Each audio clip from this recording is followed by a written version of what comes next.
Se anunță 50 de grade și acum sunt, să vedem, 45,9, aici aproape 46 de grade.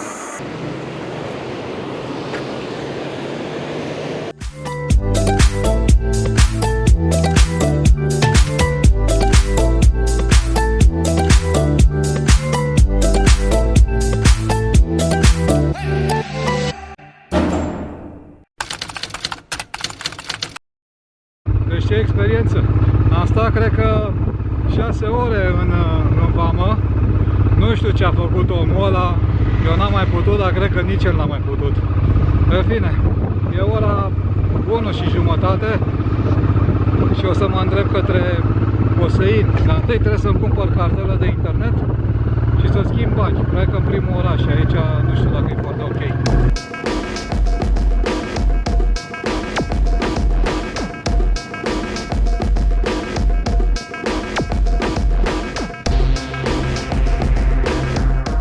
Am intrat în Iran.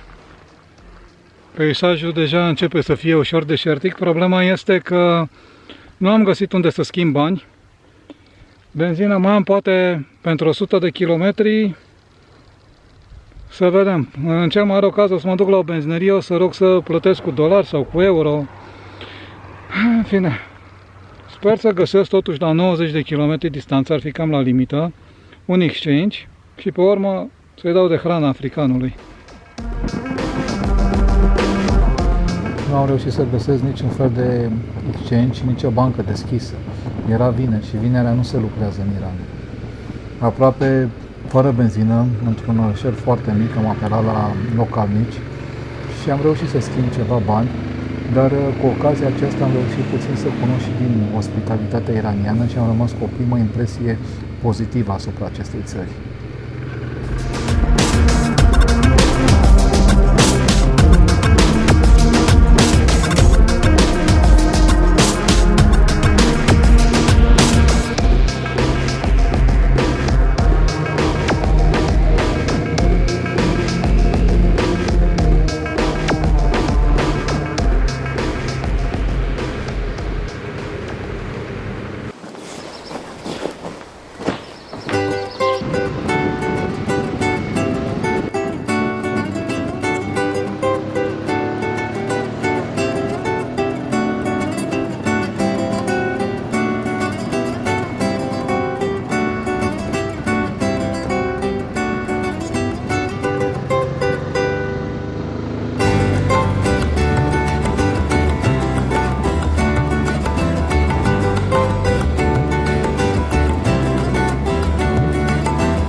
Bine ați venit în Kurdistan.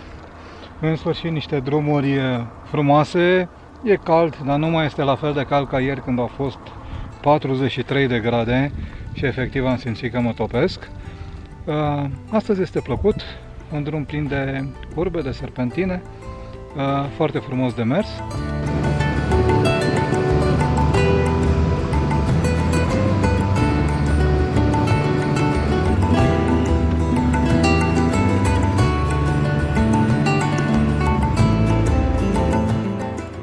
Și aici asta motocicleta mea, frumos parcare, lângă o groază de Peugeot-uri. Asta e mașina națională, Peugeot Pars.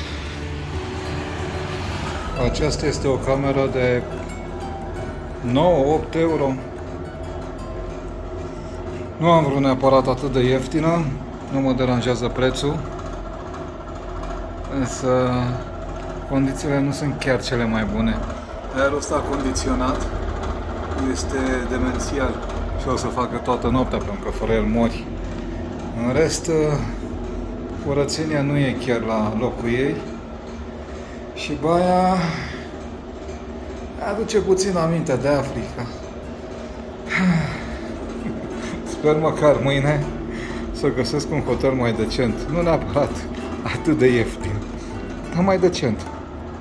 O zi de 40 de grade plus, așa că măcar am pregătit motocicleta, pus ulei Pune lanțul. Trebuie să-i pun și benzină. Da, sună bucuroasă. Și am umblat și la aprindere. Mi-a dat pentru benzină mai proastă.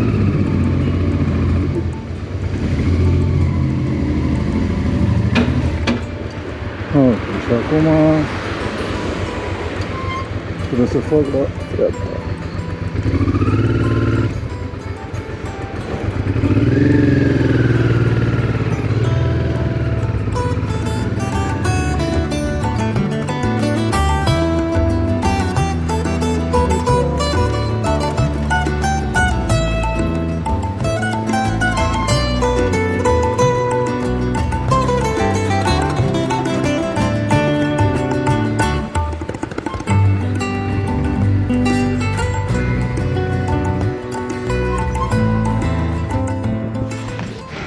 Asta este drumul național 15, sau cred că așa îi spune.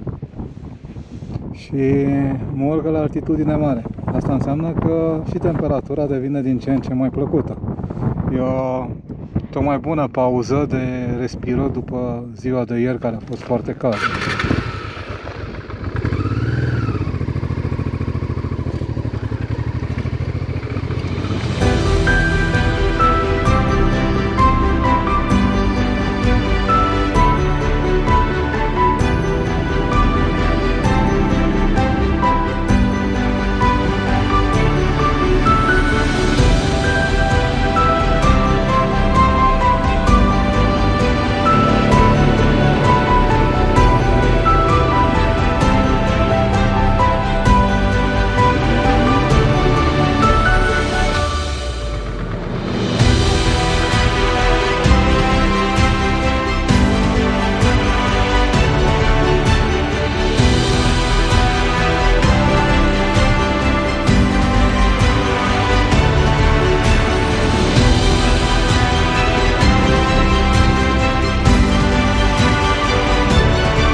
Când am plecat de acasă din București, cred că de o săptămână n-aveam apă caldă.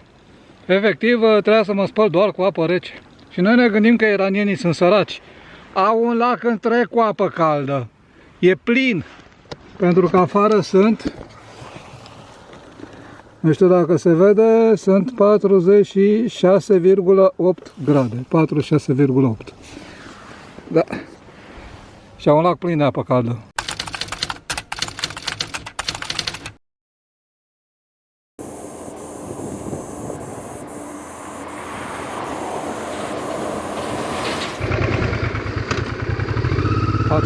De grade.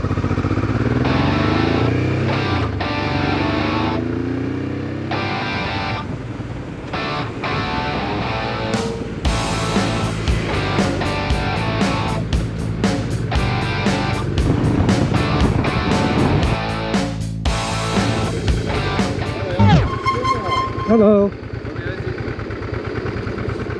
Astăzi e posibil să fie una dintre cele mai călduroase zile. Se anunță 50 de grade acolo unde mă duc eu, acum sunt doar 46 aici. Am găsit cu greu o bucățică de umbră și fac o scurtă pauză, pe urmă continui mai departe. Pentru că este extrem de cald aici, este foarte bine să te hidratezi tot timpul, din fericire am apă rece. Și o hidratare completă trebuie să însemne și așa. Și asta era de la frigider. Se simte perfect aici. 46 de grade, nu mai cred. 10 grade probabil.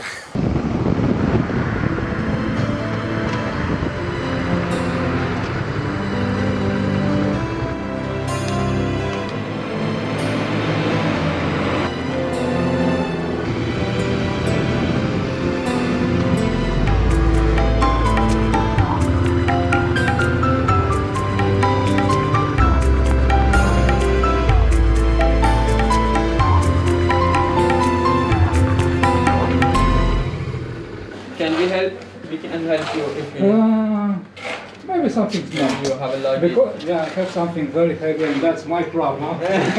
But if you can, I don't know, take my helmet would be really helpful.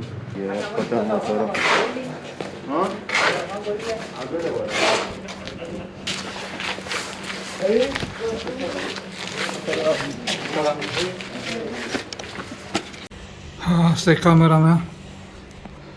Am ajuns. Cât am fost pe motocicletă?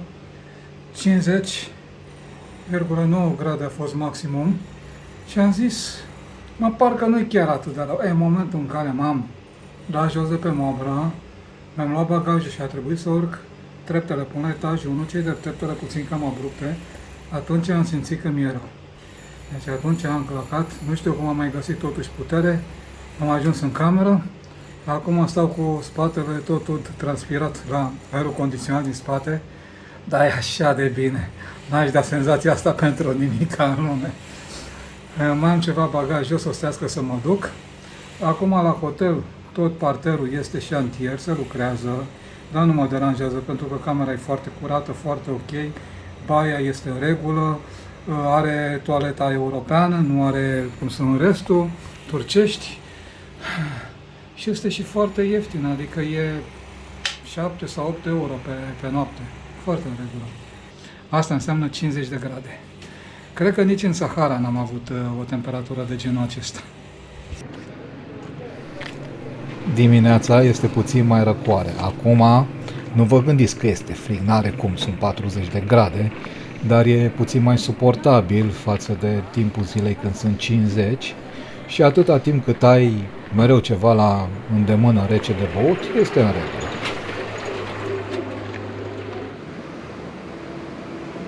Am făcut acest ocol până în Șustar pentru a vedea une dintre cele mai antice baraje sau sisteme hidraulice istorice, cum îi se zice pe aici, aflat, bineînțeles, în patrimoniul UNESCO.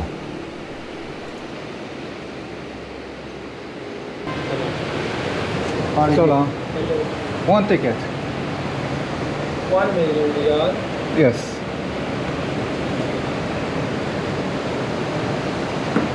Holland. Romania. Romani. Here. Yes. Hello. Open. Okay. Okay, so this part open, that part open. I don't have any children. No. No. Okay, thank you. Sunt la sistemul hidraulic din Șustar și este puțin dezamăgitor. Nu pentru că ar fi foarte cald, nu pentru că nu ar fi impresionant pentru peste, ci din cauza faptului că nu prea ai voie să te plimbi pe aici. Zona aceea care pare cea mai interesantă este închisă, peste stradă n-ai voie, deci numai aici te poți învârti puțin și să o vezi. Sincer, peisajul este mai frumos de sus de pe pod, unde este gratis. Acest baraj a fost edificat în timpul Imperiului Sasanid, pe râul Karun, aproximativ în anul 226. Foarte interesant este faptul că au fost folosiți prizonieri romani în construcția acestuia, dar și faptul că a fost folosit până de curând, inclusiv ca stație de generare curent electric.